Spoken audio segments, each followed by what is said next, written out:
Maswerteng gabi po mga ka-STL. Narito na po ang resulta ng STL Bulacan para sa araw na to, 3rd January 28, 2025.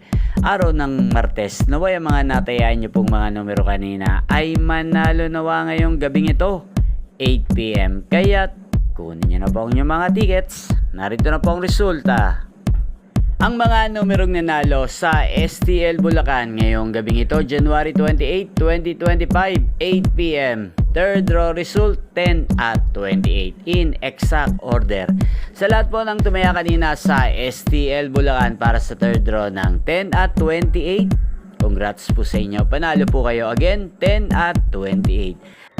At ngayong gabing ito sa STL Bulacan, natin pong i-shoutout si Ate Dominga Bicmudo ng Bulacan. Shoutout po sa iyo, Ate Dominga Bicmudo.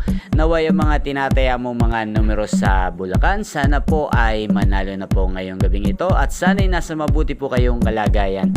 Gayun din sa lahat po ng mga taga Bulacan dyan, lalong lalo na po sa aking mga subscribers sa Bulacan. Shoutout po sa inyo. Inyo pong napanood ang resulta ng STL Bulacan sa channel na to, Roderick Hernandez TV. Magkita-kita pong muli tayo bukas ng alas 11 ng umaga. Thank you for watching.